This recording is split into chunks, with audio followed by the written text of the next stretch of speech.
Hi everyone, आज के session में आप सभी का स्वागत है। वेलकम टू स्वरूप एकेडमी। आज की सेशन में बहुत ही महत्वपूर्ण टॉपिक डिस्कस करने वाले हैं, जो कि झारखंड जो प्रखंड शिक्षा पदाधिकारी है बीओ भर्ती परीक्षा के लिए, उसके लिए इंपॉर्टेंट होगा। जैसा कि आपको पता होगा, अभी जो क्लासेस जो सीरीज चल रही है इंडियन इकोनॉमी पर, भारतीय अर्थव्यवस्था में, और भारतीय अर्थव्यवस्था में बेसिक्स और अन्य बहुत सारे टॉपिक जो हम लोग डिस्कस कर चुके हैं। खासकर इसमें जो इंपॉर्टेंट टॉपिक जो पिछले क्लास में हुआ था, भारतीय अर्थव्यवस्था के जो प्रकार थे, इसके अलावा भारतीय अर्थव्यवस्था के जो विभिन्न क्षेत्रक थे, प्राथमिक, द्वितीयक और तृतीयक क्षेत्रक, और किस तरह से उसमें कंट्रीब्यूशन था इनकम का और अन्य परिस्थितियां, उन सभी को मैंने चर्चा किया था।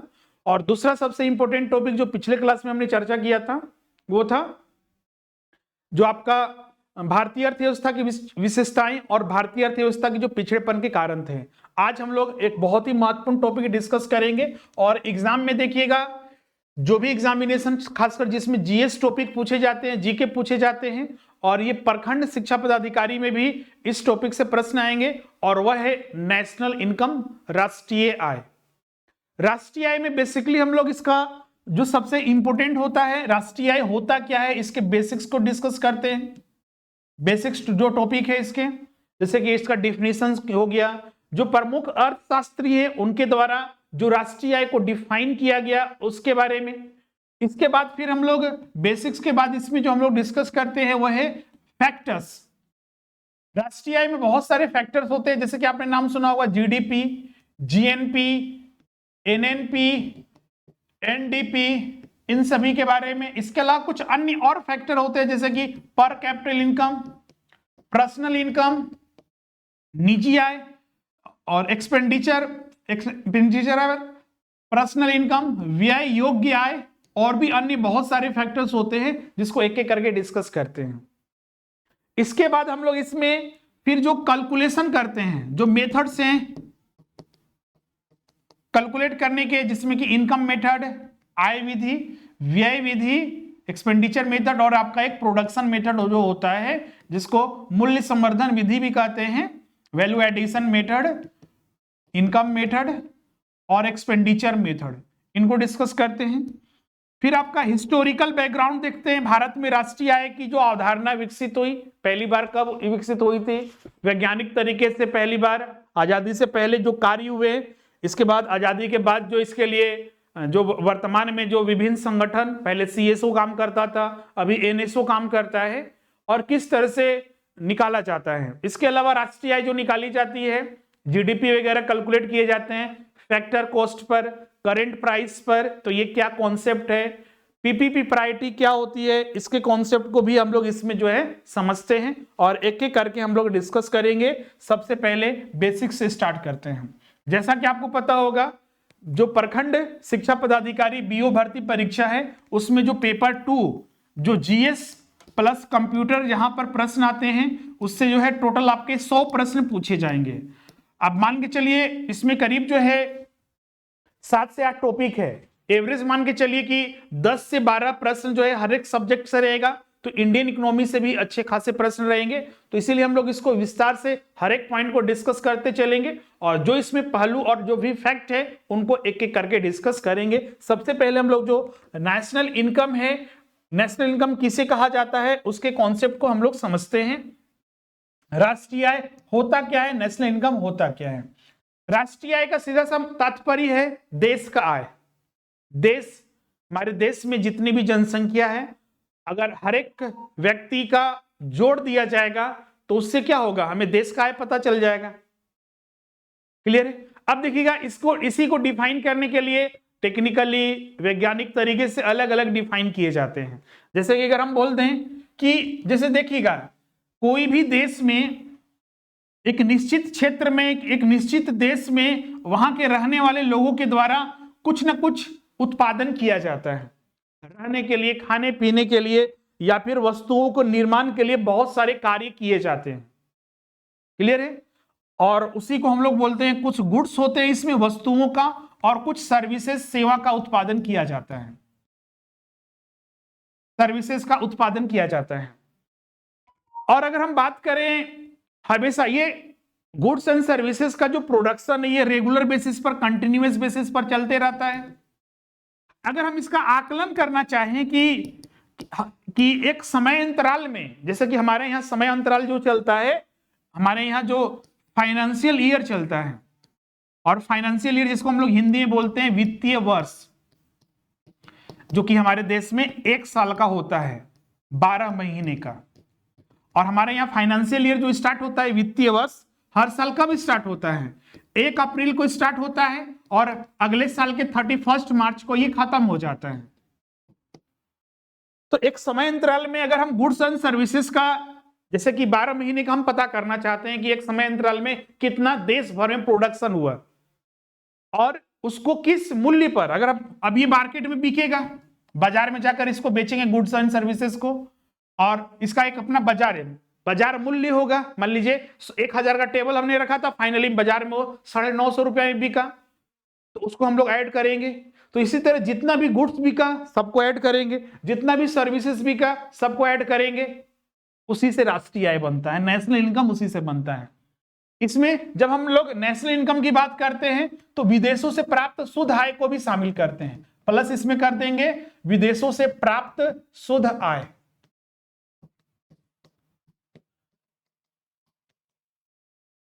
शुद्ध आय ही यहां पर इसलिए लिखते हैं क्योंकि देखिएगा तो जो भी भारतीय हैं, भारत के लोग दूसरे देश में जाकर वहां पर कमाई करेंगे और पैसा भारत में भेजेंगे, तो उसी तरह दूसरे देश के भी लोग भारत में आएंगे, तो कुछ इंपोर्ट होगा और कुछ एक्सपोर्ट होगा, तो उसी का नेट हम लोग निकालते हैं, इसीलिए विदेशों से प्राप्त शुद्ध आय, इंग्लिश में इसको बोलते हैं NFIA, net factor income from abroad, export minus import, जितना भी रिजल्ट हुआ उसका उसको ऐड कर देते हैं। क्लियर है? तो हमें राष्ट्रीय आय पता चल जाता है। राष्ट्रीय आय हमेशा ध्यान रखिएगा एक समय इंतराल पर निकाला जाता है, एक टाइम इंटरवल पर निकाला जाता है, जैसे कि हमारे देश में एक वर्ष में एक फाइनेंशियल ईयर का निकाला जाता है, जो भी इसमें एक साल में, तो इसका अगर एक स्टैंडर्ड डेफिनेशन बोले तो किसी भी एक वित्तीय वर्ष में किसी भी देश या किसी क्षेत्र में होने वाले वस्तु एवं सेवाओं का उत्पादन, उसका बाजार मूल्य, जिसमें कि विदेशों से प्राप्त शुद्ध आय भी शामिल करते हैं, वही नेशनल इनकम है। क्लियर है? तो इसका एक बेसिक डिफिनीशन यही है। बाकी हम लोग अगर अदर फैक्टर डिस्कस करेंगे जैसे कि जीडीपी, जीएनपी, एनएनपी, एनडीपी, तो उसको एक एक करके डिस्कस करते हैं। ये कॉन्सेप्ट को समझ गए, इसमें से कुछ पॉइंट आप लिख लीजिएगा, एग्जाम में ध्यान रखिएगा, यही पूछा जा सकता है कि राष्ट्रीय आय में वस्तु एवं सेवाओं का किस मूल्य को शामिल किया जाता है? फैक्ट्री कॉस्ट, जिस मूल्य पर बना उसी मूल्य को शामिल करेंगे? नहीं। जो इसका एमआरपी है उसको शामिल कर दे तो नहीं, जिस मूल्य पर बाजार में बिका उसको शामिल किया जाता है। एग्जाम में पूछा जा सकता है भारत का जो वित्तीय वर्ष कब से प्रारंभ होता है और कब खत्म होता है, वित्तीय वर्ष क्या है, तो ये आपको पता होना चाहिए। हर साल 1 अप्रैल को प्रारंभ होता है और 31 मार्च को खत्म होता है, 12 महीने का होता है। क्लियर है? तो इसमें से कुछ कुछ पॉइंट जो है आप लोग नोट कीजिए।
हेलो,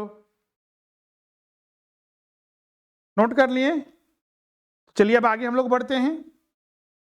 कुछ इसके स्टैंडर्ड डेफिनेशन है जो कि विभिन्न अर्थशास्त्रियों के द्वारा दिया गया है। जैसे कि यहां पर लिखा हुआ है, राष्ट्रीय आय को डिफाइन करने के लिए एक लेखा वर्ष अवधि में एक देश के सामान्य निवासियों द्वारा अर्जित साधन आय का कुल जोड़ होता है। यह आय हमें साधन सेवाओं के बदले पारिश्रमिक के रूप में जैसे लगान, ब्याज और अन्य जगह से प्राप्त होता है। वही तो है राष्ट्रीय आय। डनबर्ग के शब्द में भी एक वर्ष के दौरान जो निवासी द्वारा जो है सूद जोड़कर, विदेशों से प्राप्त सूद जोड़कर भी राष्ट्रीय आय पता किया जा सकता है। बहुत सारे जैसे कि प्रोफेसर हुए, अर्थशास्त्री हुए, जैसे कि 9 प्रतिष्ठित अर्थशास्त्रियों में अगर हम बात करें, professor Marshall, Pigou, professor Fisher वगैरह शामिल होते हैं। उन्होंने डिफाइन किया अलग अलग। फिर कुछ आधुनिक अर्थशास्त्री हुए जैसे में कि प्रोफेसर साइमन कुजनेट्स, सैमुअलसन, बाउले एवं रॉबर्टसन, पॉल स्टूडेंट्स, इन्होंने भी डिफाइन किया। जैसे कि मार्शल ने परिभाषित किया कि किसी देश का श्रम एवं पूंजी उस देश के प्राकृतिक संसाधनों पर कार्य करते हुए प्रतिवर्ष भौतिक एवं अभौतिक वस्तुओं एवं सभी प्रकार की सेवाओं का विसिद्ध योग्य उत्पन्न होते हैं। जो भी हम बताएं एक साल में जो भी वस्तु एवं सेवाओं का उत्पादन हुआ, जो कि वहां की हमारे देश में जो संसाधन उपलब्ध है उसके आधार पर हम लोग उसको विकसित करते हैं। यही किसी देश की वास्तविक विशुद्ध वार्षिक या आगाम या अथवा राष्ट्रीय लाभांश से राष्ट्रीय आय है। प्रोफेसर मार्शल ने इसको डिफाइन किया। इसके अलावा अन्य बहुत सारे प्रोफेसर मार्शल के जो डिफिनीशन में क्या क्या चीजों को शामिल किया गया, जैसे कि कीवर्ड है बहुत सारे। अब यहां पर देखिएगा एक वर्ड है यहां पर कि कुल उत्पादन मशीन के टूट फूट, तो आगे हम बताएंगे इसके लिए डेप्रिसिएशन, मूल्य ह्रासों में कमी आती है, जो आगे डिस्कस करेंगे जब हम लोग एनडीपी वगैरह कैलकुलेट करते हैं ना, या फिर अन्य बहुत सारे पॉइंट तो अब वहां पर डिस्कस करते हैं। मार्शल की परिभाषा की अनुमान आलोचना भी की गई थी, जिसके बारे में यहां पर दिया गया है। एक भी ध्यान रखिएगा, मार्शल जो के डिफिनीशन में एक चीज ये भी है, या फिर जब राष्ट्रीय आय की जब गणना की जाती है, जाके हम आगे जब मेथड बताएंगे तो उसमें एक सबसे बड़ी समस्या होती है कि डबल काउंटिंग का प्रॉब्लम होता है। डबल काउंटिंग, जैसे एग्जांपल भी दिया हुआ है यहां पर, दोहरी गणना कब है। जैसे कि मान लीजिए हमको जीडीपी कैलकुलेट करना है, नेशनल इनकम कैलकुलेट करना है, तो एक वस्तु मार्केट में अगर एक बार बिक गया है तो एक बार अगर वो शामिल हो गया तो हम उसको दूसरी बार तो शामिल नहीं करेंगे। जैसे कि एक किसान है 50 केजी गेहूं का उत्पादन करता है, 50 केजी गेहूं का उत्पादन किया, जाके मार्केट में इसको 100 रुपए के हिसाब से इसने बेच दिया, तो टोटल उसको 5000 प्राप्त हुआ। तो सवाल उठता है क्या ये जीडीपी में शामिल होगा? तो बिल्कुल जीडीपी में शामिल होगा। अब यहां पर एक इसको जो खरीदा, मिल वाला खरीदा इस गेहूं को, और मिल वाला ने क्या किया, इसको प्रोसेसिंग करके आटा बनाकर मार्केट में जाकर इसको बेचा। तो मार्केट में इसने इसको बेचा एट द रेट 150, तो इसको मार्केट में बेचा 7500 रुपया में। तो अभी सवाल उठता है क्या ये जीडीपी में शामिल होगा? तो यहीं पर सबसे बड़ी गड़बड़ी होती है। एक चीज यहां पर ध्यान रखिएगा कि जब भी जीडीपी या फिर नेशनल इनकम में काउंटिंग गणना करने की बात आती है, तो जो भी पहली बार क्रिएट होता है उसको काउंटिंग करते हैं। ये कॉन्सेप्ट हमेशा याद रखिएगा।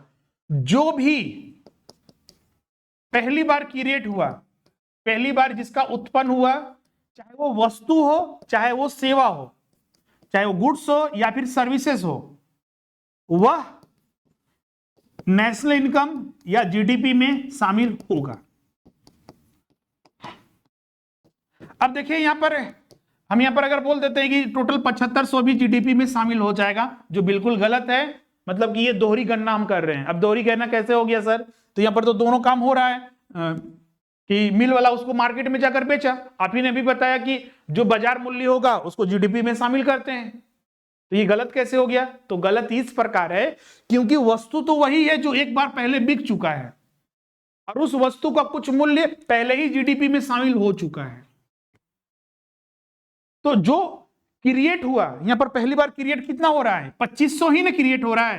100 रुपया तो एट द रेट ऑफ 100 रुपी पर केजी ये ऑलरेडी शामिल कर दिया गया है। तो इसमें क्रिएट नया कितना हुआ एट 50 रुपीज पर केजी। तो हम लोग ये 50 रुपीज पर केजी जो क्रिएट हो रहा है, जो मिल वाला ने अपना प्रोसेसिंग करके उसका जो वैल्यू एडिशन, इसी को बोलते हैं, जब प्रोडक्शन मेथड हम लोग पढ़ते हैं वैल्यू एडिशन मेथड पढ़ते हैं, तो जो वैल्यू ऐड हुआ है सिर्फ उसी को जीडीपी में शामिल करेंगे। तो यहाँ पर 7500 की जगह हम लोग 2500 जो है जीडीपी में शामिल करेंगे, न कि 7500। तो यही दोहरी गणना का भय रहता है, इसलिए इन सारी चीजों को वैल्यू एडिशन मेथड सबसे बेस्ट मेथड माना जाता है। क्लियर है यहां पर सभी को, इस पॉइंट को समझ लिए। अब इसको बेकरी वाला खरीदेगा तो बेकरी वाला मान लीजिए इसको 10,000 में बेचा तो 7,500 ऑलरेडी शामिल हो चुका है। तो जो वैल्यू एडिशन हुआ बेकरी वाला ने मान लीजिए उसको 10,000 में बेचा तो वैल्यू एडिशन कितना हुआ 2,500 ही हुआ, तो फिर 2,500 ही हम लोग शामिल करेंगे। क्लियर है। तो टोटल यहां पर इसको भी हम लिख देते हैं।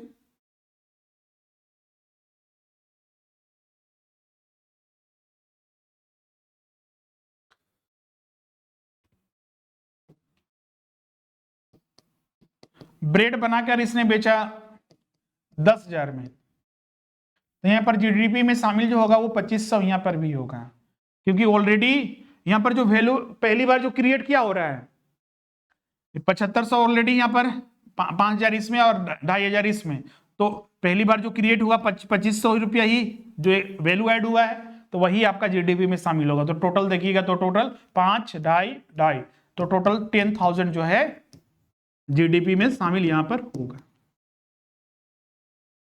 ऐसे अगर देखिएगा तो 5,000, 7,500, 10,000 बहुत बड़ा अमाउंट हो जाता है। गेहूं तो वही है, जो वैल्यू एडिशन होता है वही सिर्फ शामिल किया जाता है। तो इसको ध्यान में रखिएगा, इसको नोट कर लीजिए।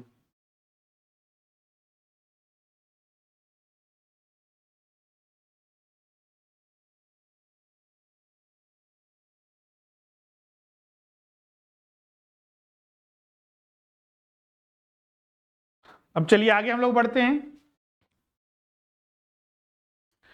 यहां पर राष्ट्रीय आय में बहुत सारे अन्य डिफिनीशन भी दिए हुए हैं। मौद्रिक आय प्लस विदेशों में विनियोग से आय। फिर पीगू की परिभाषा यहां पर दिया हुआ है, पीगू ने जिस तरह से डिफाइन किया है पहले भी हम बता चुके हैं, पिछले क्लास में भी हमने बताया था एक कॉन्सेप्ट आपको कि देश या फिर हम लोग अर्थशास्त्र में या अर्थव्यवस्था में सिर्फ मौद्रिक जिसका वैल्यू है उसी को शामिल करते हैं। जैसे कि जीडीपी में एग्जाम में कभी कभी पूछा जाता है कि बताइए इनमें से कौन सा नेशनल इनकम में शामिल होगा, तो देखिए अमौद्रिक जितने भी सेवाएं हैं वो शामिल नहीं होती हैं। जैसे कि गृहिणी की सेवाएं, घर में जो गृहिणी होती है, मम्मी पापा होते हैं अपने परिवार के लिए खाना पीना बनाते हैं, तो वो शामिल नहीं किया जाएगा जीडीपी में, क्योंकि वो एक अमौद्रिक सेवा है, नॉन मॉनेटरी एक सर्विसेज है, वैल्यू है। क्लियर, जिसका कोई मुद्रा वैल्यू नहीं है, सिर्फ मौद्रिक वैल्यू को ही जीडीपी या नेशनल इनकम में शामिल किया जाता है।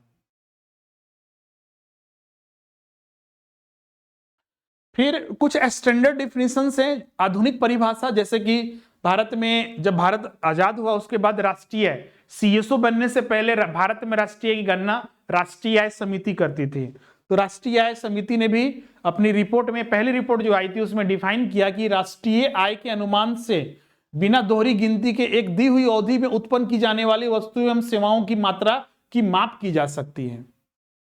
साइमन क्रूजनेट से भी डिफाइन किया उसी तरह से, आप यहां पर देख सकते हैं।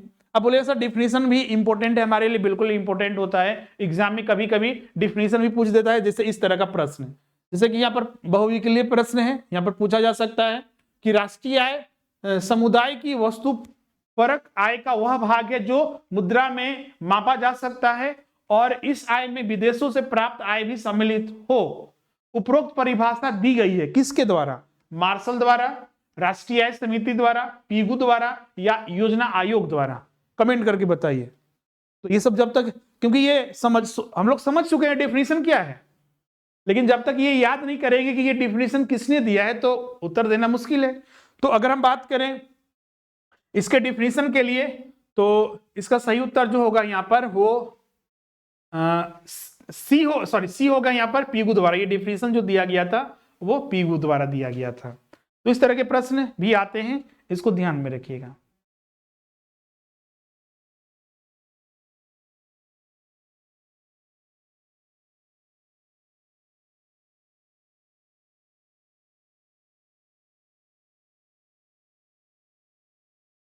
इसी तरह और भी कुछ प्रश्न है यहाँ पर देखिएगा। तो एक पियोनो या ओवरटेक जो कि मेरे लिए इस वर्ष बनाया गया है, वह इस वर्ष की आय नहीं बल्कि वह तो पूंजी में वृद्धि। यह कथन किसका है? तो ये कथन जो दिया गया था फिशर की परिभाषा से। ये अभी थोड़ी देर पहले हमने बताया था, राष्ट्रीय आय समिति ने भी डिफाइन किया कि दोहरी गणना मतलब बिना दोहरी गिनती के एक ही दी हुई अवधि में वस्तुओं एवं सेवाओं की मात्रा मापा जा सकता है, ये राष्ट्रीय आय समिति ने डिफाइन किया। तो इस तरह से भी प्रश्न पूछे जाते हैं। एक जनरल डिफिनीशन के रूप में हम लोग मार्शल के परिभाषा को विस्तृत माना जाता है, जो कि अभी हम थोड़ी देर पहले डिस्कस किए थे। अब यहाँ पर राष्ट्रीय आय की जो फैक्टर्स हैं उसको हम लोग अब समझते हैं।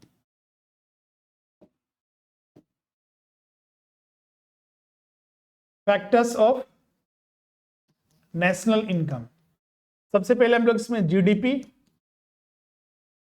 और जीएनपी, चार फैक्टर को एक साथ हम लोग देखते हैं। एक आपका एनडीपी और एक होता है आपका एनएनपी। ये क्या है, चारों एक एक करके हम लोग यहां पर समझते हैं। सबसे पहले हम लोग जीडीपी को समझते हैं। हिंदी में इसको बोलते हैं सकल घरेलू उत्पाद, ग्रोस डोमेस्टिक प्रोडक्ट।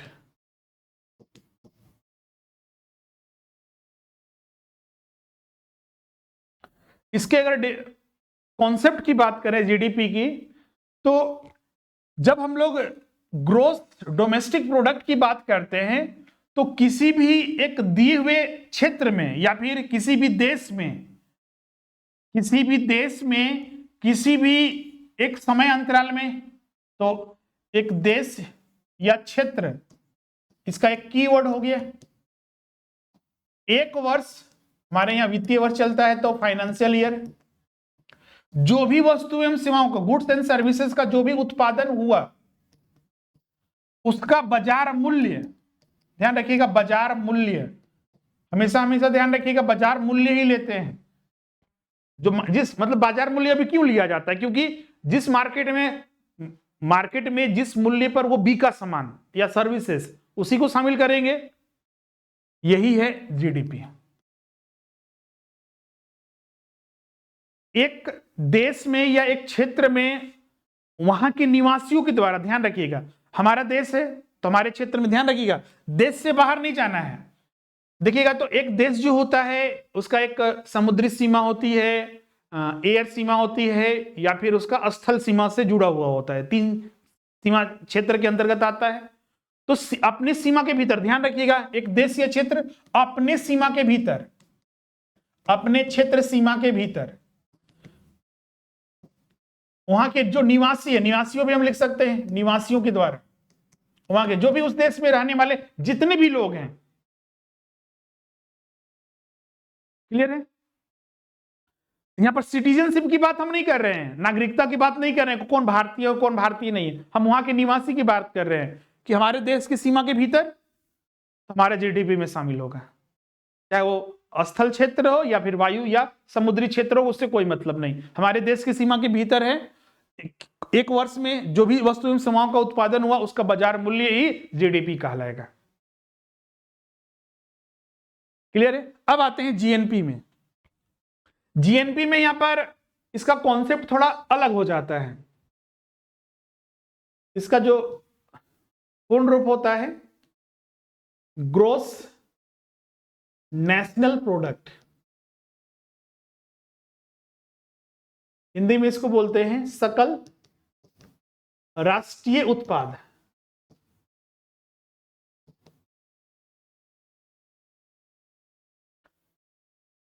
अगर हम सकल राष्ट्रीय उत्पाद की बात करते हैं तो ये जो टर्म है राष्ट्रीय, यहीं से इसका थोड़ा कॉन्सेप्ट अलग हो जाता है। राष्ट्रीय का मतलब है कि अगर हम बात करते हैं राष्ट्रीय का मतलब कि नागरिकता से, तो इसका डिफिनीशन अगर इसके कॉन्सेप्ट को समझें, जीएनपी के कॉन्सेप्ट को, तो किसी भी देश में वहां के जो नागरिकों के द्वारा, किसी भी देश या किसी भी क्षेत्र में नागरिकों के द्वारा, जो वहां के नागरिक हैं, वहां के नागरिकों के द्वारा, जो वहां के सिटीजन हैं, उनके द्वारा जो भी वस्तु एवं सेवाओं का उत्पादन किया गया एक वर्ष में जो भी गुड्स एंड सर्विसेज का प्रोडक्शन हुआ, जिसका बाजार मूल्य जो मार्केट प्राइस है वही जीडीपी में, जिसमें कि विदेशों से प्राप्त शुद्ध आय भी शामिल करते हैं, विदेशों से प्राप्त शुद्ध आय।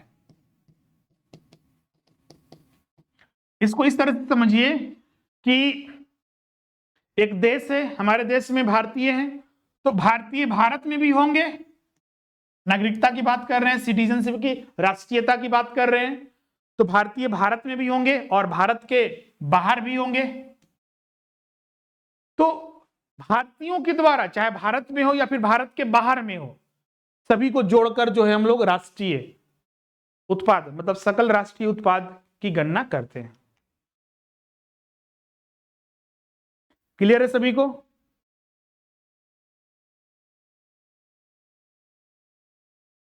इसकी गणना हम लोग यहां पर करते हैं। अब इसका एग्जांपल लेते हैं, जैसे कि मान लीजिए एक कंपनी है, टाटा कंपनी है।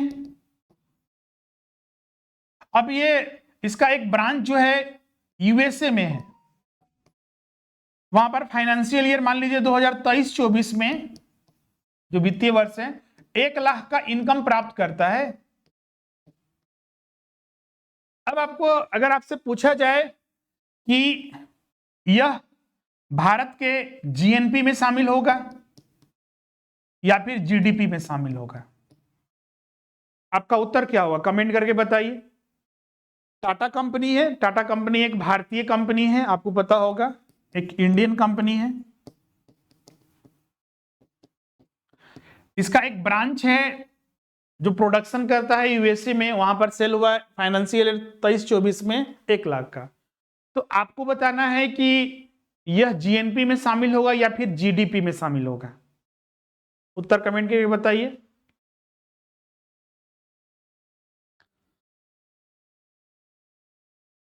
फटाफट कमेंट कीजिए, ज्यादा सोचना नहीं है इसमें, क्योंकि कॉन्सेप्ट सारे चीज बता चुके हैं और प्रश्न को हम क्लियर भी किए हैं।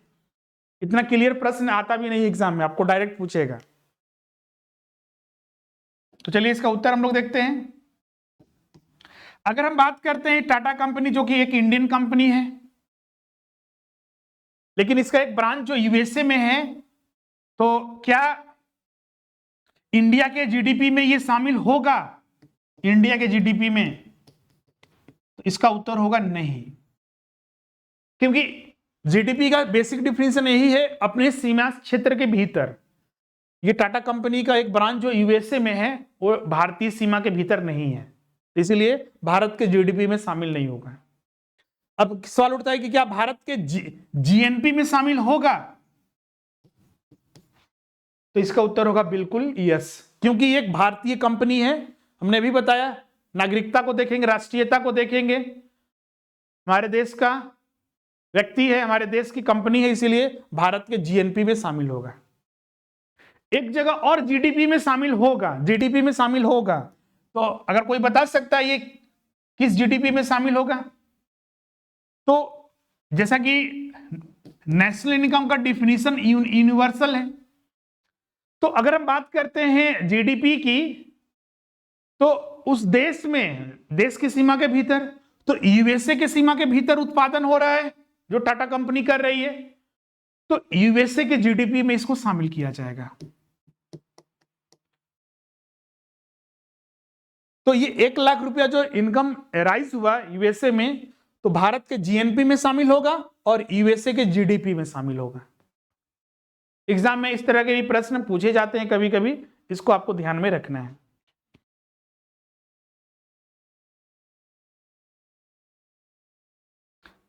आगे बढ़ते हैं। अब इसमें और दो बेसिक डेफिनेशन थे, उसको हम लोग समझते हैं।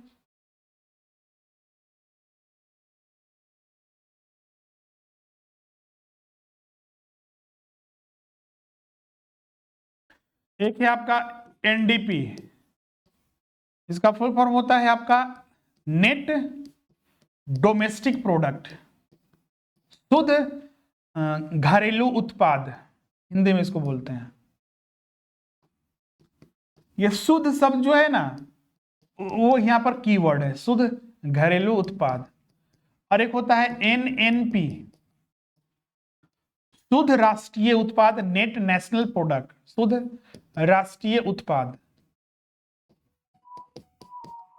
Net national product. ये जो नेट शब्द है इसको हम लोग इस संदर्भ में रखते हैं, जैसे कि जो भी वस्तुओं खासकर या फिर जो भी सामान बिकता है या फिर उसको कोई खरीदता है, तो डे बाय डे उसका वैल्यू जो होता है डिक्रीज करते जाता है। जैसे कि आपने एक मोबाइल फोन खरीदा, मान लीजिए बाजार में गए तो 10,000 में उस मोबाइल को खरीदा, तो जीडीपी में 10,000 शामिल हो गया। अब यहाँ पर सवाल उठता है कि क्या उस मोबाइल का वैल्यू वही रहेगा हमेशा? उत्तर होगा नहीं, क्योंकि उसका जैसे जैसे यूज करेंगे उसमें जंग लगेगा, normal year and two year होगा, टूटेगा फूटेगा, इस वजह से उसका वैल्यू जो होता है वो डिक्रीज कर जाता है। तो इसीलिए जब हम लोग जीडीपी की बात करते हैं तो हम लोग मतलब कि ऐसे अमाउंट कैलकुलेट करना है जो कि एग्जैक्ट फिगर बताए। अगर मान लीजिए पता चला कि जो एक कार खरीदे हैं 2010 में 10 लाख में, अब 2025 में उसका वैल्यू वही रहेगा, तो नहीं, 1 लाख रुपया भी हो सकता है वैल्यू ना मिले। तो इसीलिए उस वैल्यू को डिक्रीज करके दिखाना पड़ता है कि उसका रियल या एग्जैक्ट वैल्यू, ओरिजिनल वैल्यू क्या है, मार्केट वैल्यू क्या है। तो इसीलिए हम लोग उसमें जो उसमें मूल्य में कटौती हुआ उसको माइनस कर देते हैं। तो जब हम लोग एनडीपी कैलकुलेट करेंगे तो इसके लिए हम लोग लिखेंगे कि जो भी जीडीपी का अमाउंट है उसमें से माइनस कर देते हैं मूल्य ह्रास्व को, तो हम लोग को एनडीपी मिल जाता है। ये मूल्य ह्रास, इंग्लिश में इसको डेप्रिसिएशन कहते हैं, मतलब कि जो भी वस्तु एवं सेवाओं में होने वाले मूल्य में कटौती, मूल्य में कमी। और मूल्य में कमी क्यों होता है? तो उसका वैल्यू डिक्रीज कर जाता है, मार्केट वैल्यू। क्यों? क्योंकि उसका यूज करते हैं, उसका उपयोग करने की वजह से, टाइम की वजह से, टाइम भी अगर उपयोग भी नहीं करें, घर में रखे हुए हैं, लेकिन टाइम तो हो रहा है, इसीलिए उसका वैल्यू कम हो जाता है, जंग लग जाता है, टूट फूट जाता है, रिनोवेशन होता है, तो उसका वैल्यू कम हो जाता है, उसी चीज को माइनस करते हैं। क्लियर है? उसी तरह यहां पर शुद्ध राष्ट्रीय उत्पाद में भी हम लोग करेंगे NNP is equal to GNP minus depreciation. तो इसको नोट कर लीजिएगा, चारों फैक्टर।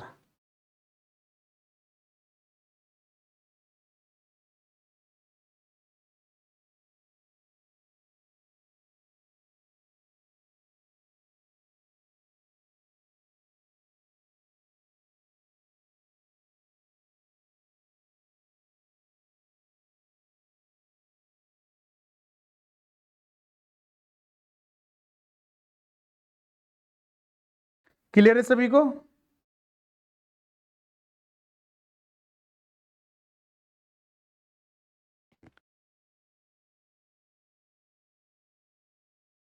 और भी यहां पर कॉन्सेप्ट क्रिएट होता है, उसको अब हम समझते हैं। जैसे कि कभी कभी एग्जाम में पूछ दिया जाता है कि जो यहां फैक्टर हुआ जीएनपी, एक हुआ जीडीपी, एनडीपी और एक आपका एनएनपी। अगर आपसे पूछ दिया जाए कि जीडीपी जीएनपी के बराबर कब होगा, ये तभी हो सकता है, जैसे कि अगर हम बात करें जीएनपी इज इक्वल टू, हम लोग लिख सकते हैं GNP is equal to GDP plus X minus M, या फिर GDP plus NFIA, net factor income from abroad, net factor income from abroad. मतलब कि जीडीपी में विदेशों से प्राप्त शुद्ध आय को जोड़ के हम लोग जीएनपी कैलकुलेट कर सकते हैं। अब सवाल उठता है कि जीडीपी जीएनपी के बराबर कब होगा? जब ये जीरो हो जाएगा। और ये जीरो तब होगा जब कोई भी एक्सपोर्ट, मतलब कि एक कंट्री आइसोलेटेड है, नो एक्सपोर्ट, नो इंपोर्ट,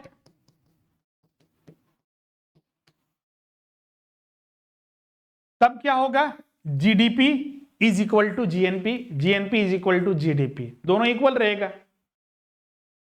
क्योंकि भारत में ही है, एक्सपोर्ट इंपोर्ट कुछ नहीं हो रहा है, तो जीडीपी जीएनपी के बराबर होगा। तो इसको भी नोट कर लीजिएगा।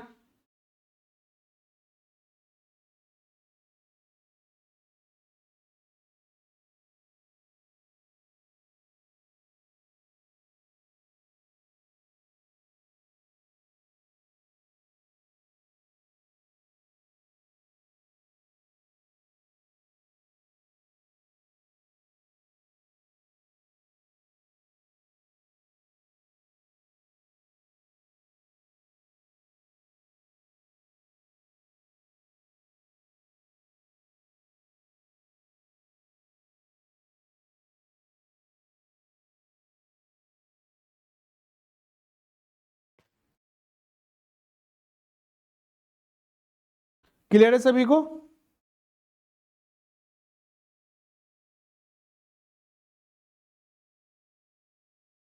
चलिए आगे हम लोग बढ़ते हैं।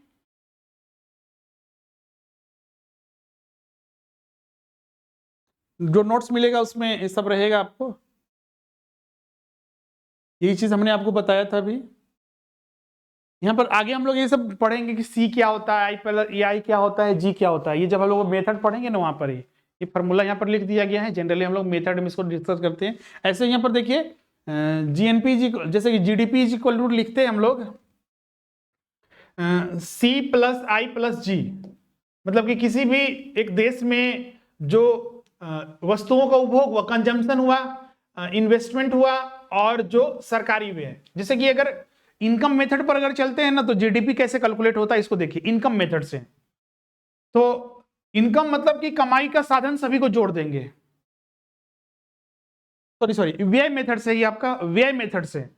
तो व्यय अगर एक किसी भी देश में देखिएगा तो व्यय कहां कहां पर होता है, खर्च कर कहां पर किया जाता है। अगर मान लीजिए कोई व्यक्ति कोई कमाता है, पैसा आएगा, तो पैसा आएगा तो सबसे पहले खाने पाने पर जो भी खर्चा है, चाहे वो वस्तु खरीदता हो, सर्विसेज, खाने पीने के लिए, कोई भी चीज उपयोग करने के लिए, गाड़ी अगर कुछ भी खरीदता है तो कंजम्पशन हुआ, वस्तु एवं सेवाओं का उपभोग करने पर खर्चा करेगा।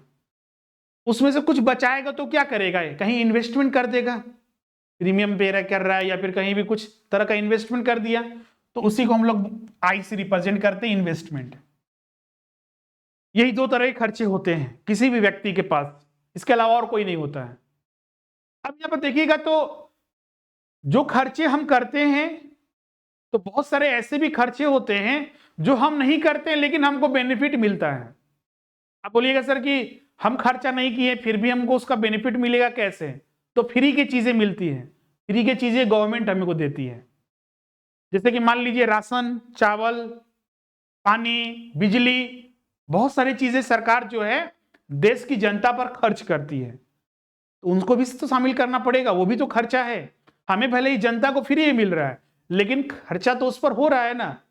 तो इसलिए एक्सपेंडिचर मेथड में जितना भी एक कंज्यूमर कंजम्पशन है, इन्वेस्टमेंट है, प्लस गवर्नमेंट का एक्सपेंडिचर है, गवर्नमेंट एक्सपेंडिचर, सबको ऐड कर दीजिए तो हमको मिल जाता है उस देश का जीडीपी। अगर जीएनपी चाहिए तो इसमें हम लोग ऐड कर देंगे जीडीपी प्लस एनएफआई, विदेशों से प्राप्त सुविधा है, मतलब कि जीएनपी इज इक्वल टू हो जाएगा C plus I plus G plus X minus N.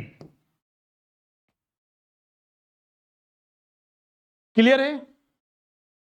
तो इसको भी नोट कर लीजिएगा। फॉर्मूला मतलब कहीं से भी कुछ भी बना सकते हैं, कॉन्सेप्ट बस पता होना चाहिए।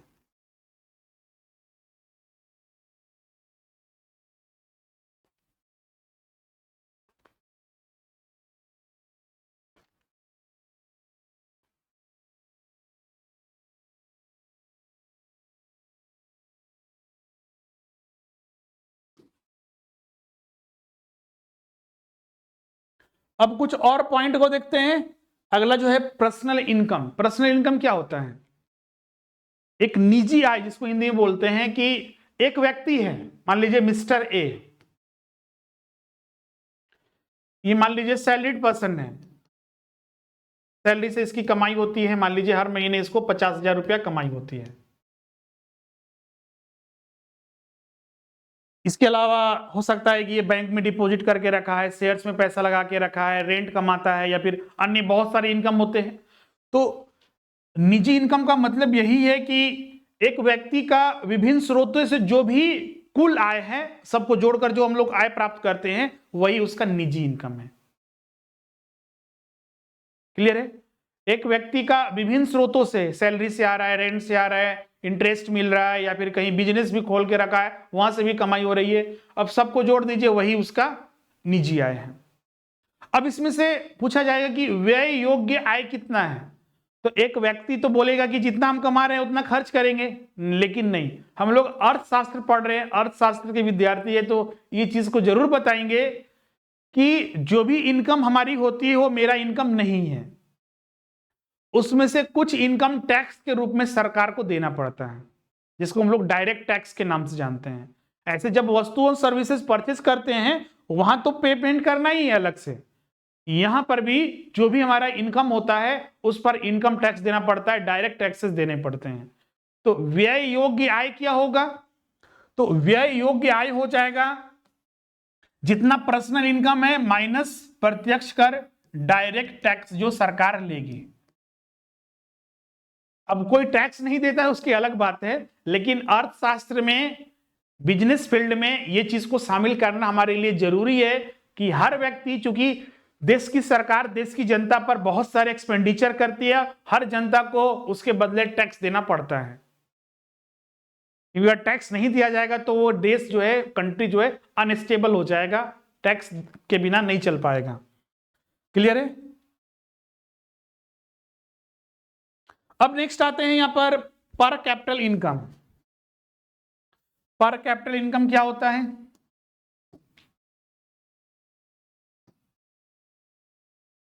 प्रति व्यक्ति आय।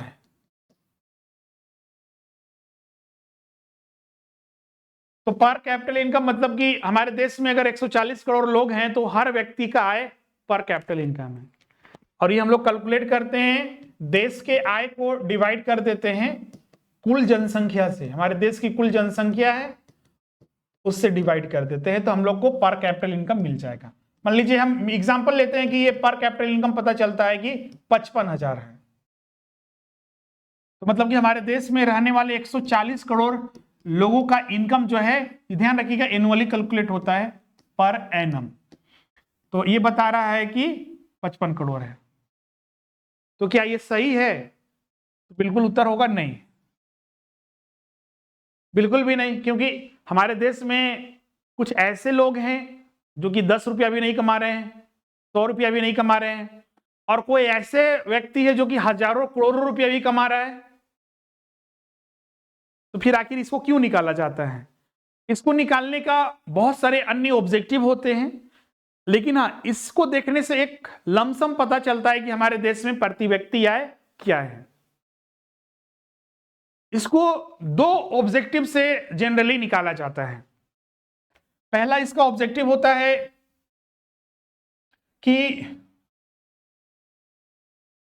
कंपेयर करने के लिए,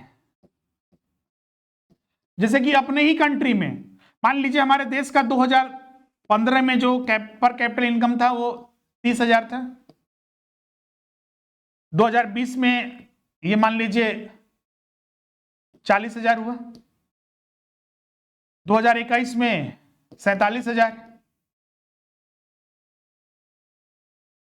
2022 में मान लीजिए आपका ये 46,000 हुआ, 2024 में मान लीजिए ये 50,000 हुआ। ये एग्जैक्ट नहीं बता रहा है, हर व्यक्ति का इनकम को एग्जैक्ट नहीं बता रहा है, लेकिन इससे तो ये पता चल रहा है कि ये, अगर हम पिछले कुछ सालों का अगर अध्ययन करें अपने ही देश के औसत इनकम को, एक बोल सकते हैं कि ये एक औसत इनकम को दर्शा रहा है। तो इससे ये पता चल रहा है कि अगर एक साल को छोड़ दिया जाए तो 2022 में हमारे देश का आय थोड़ा कम हुआ, 47 से 46 हुआ, लेकिन ये ग्रेजुअली बढ़ रहा है।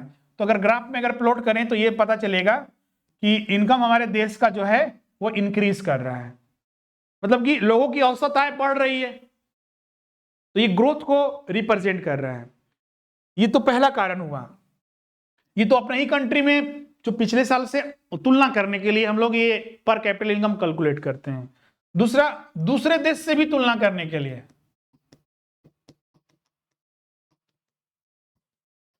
अब जैसे देखिए कि भारत का जनसंख्या 140 करोड़ है, अमेरिका की जनसंख्या जो है 32 करोड़ है, तो दोनों में कोई कंपेयर है? हम बोलते हैं अमेरिका में ये हो रहा है तो वहां पर ये हो रहा है। अब देखिए जनसंख्या का अंतर, किसी भी देश की जनसंख्या जितना ज्यादा रहेगी वहां की स्थिति या फिर वहां की जो संसाधन है उस पर बहुत ज्यादा असर पड़ता है। तो दोनों में कोई कंपेयर नहीं है, तो कंपेयर हम किस आधार पर कर सकते हैं? तो यहां पर देखेंगे कि इस देश के एक व्यक्ति का औसत इनकम कितना है, इस देश के एक व्यक्ति का औसत इनकम कितना है, तो कंपेयर आसानी से हो सकता है। अगर पता चलता है कि अमेरिका के एक व्यक्ति का औसत इनकम जो है एनुअली मान लीजिए 10 लाख है, इंडियन रुपीज में बता रहे हैं तो 10 लाख है, और हमारे देश में ये 50,000 ही है, तो कंपेयर हम लोग कर सकते हैं इस आधार पर।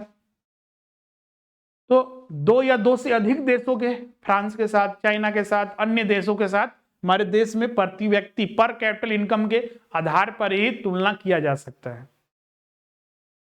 भारत देखिएगा तो जीडीपी के मामले में, पिछले क्लास में हमने बताया था जीडीपी के मामले में जो है वर्ल्ड में चौथे 5वें स्थान पर अभी आ रहा है।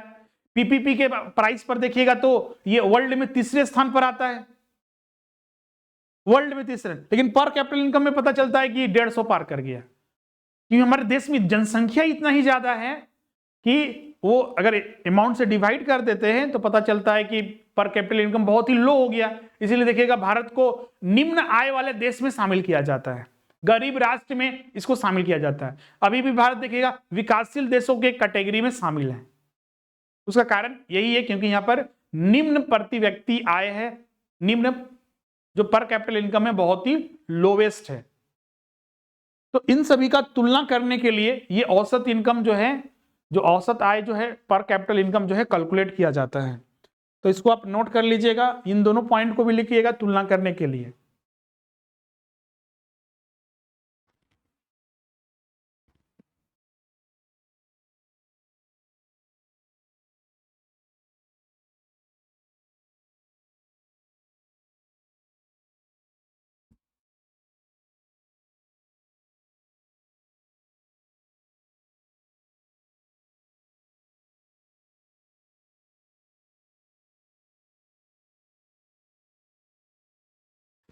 ओके, नोट कर लिए। चलिए आगे हम लोग बढ़ते हैं।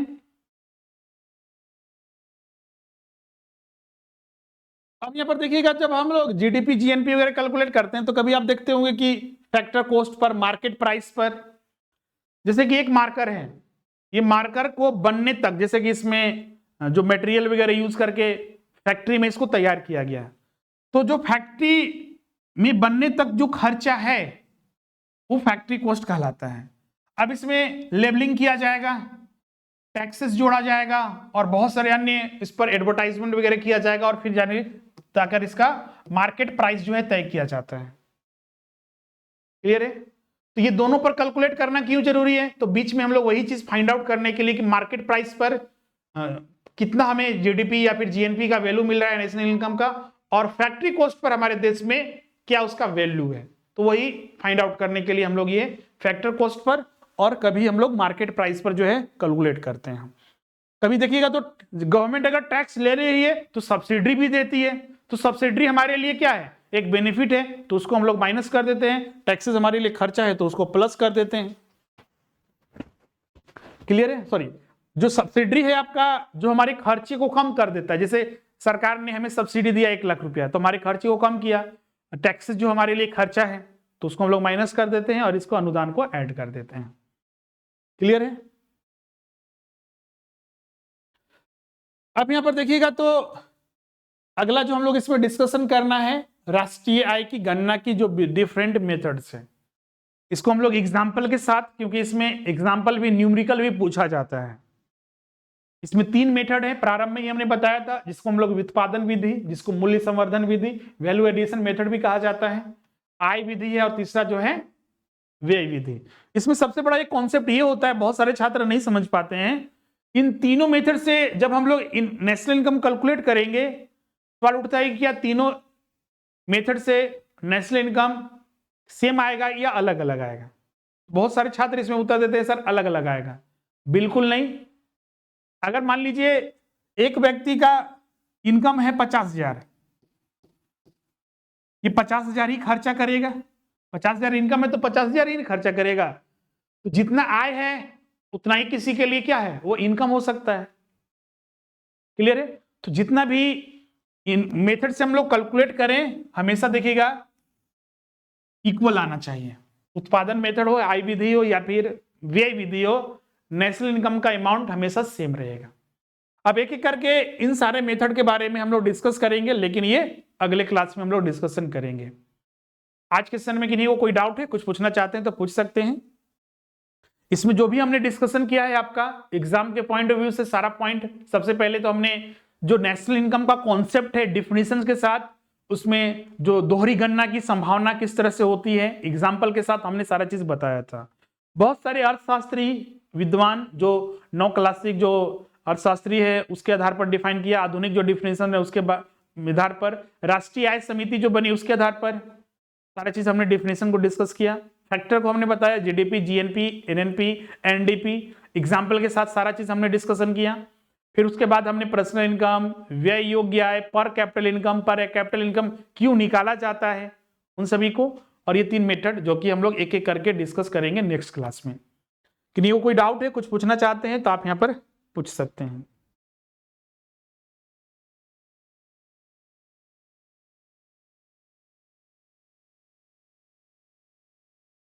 ओके, किन्हीं का कोई डाउट नहीं है?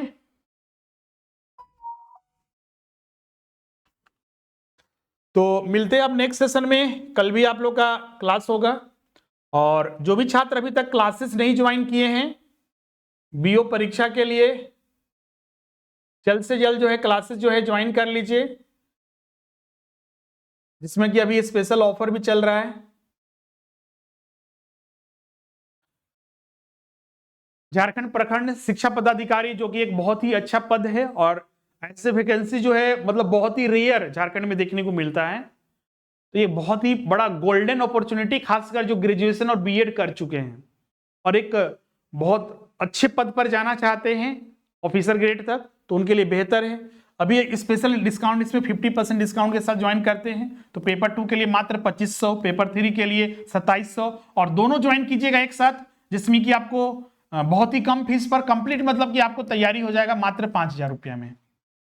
इसके अलावा प्रिंटेड मटेरियल भी लेना चाहते हैं, पेपर 1 के भी क्लासेस करना चाहते हैं जो भी आपका लैंग्वेज है, तो उसमें भी आप ज्वाइन कर सकते हैं। बहुत ही कम फीस पर संपूर्ण आपको तैयारी कराई जाएगी। ऐसे कोर्स की वैलिडिटी होती है 1 ईयर, लेकिन चूंकि झारखंड में आपको पता ही है क्या स्थिति हो जाती है, तो बार बार फीस देना स्टूडेंट के लिए मुश्किल होता है, तो इसलिए एग्जाम तक इसकी वैलिडिटी कर दी जाएगी। अगर एग्जाम लेट से होता है तो, पहले हो जाएगा तो कोई टेंशन नहीं है, लेकिन अगर एग्जाम लेट से भी होता है तो वैलिडिटी एक्सटेंड कर दी जाएगी। और इसमें साथ ही आपको जो भी सिलेबस है 100% उसके अनुसार कराया जाएगा। सारे आपको इसमें जितने भी लाइव क्लास है, रिकॉर्डिंग है, नोट्स है, टेस्ट है, सब चीज आपको उपलब्ध कराया जाएगा, जो कि आपके एग्जाम के लिए इंपॉर्टेंट होगा। क्लियर यहां पर सभी को?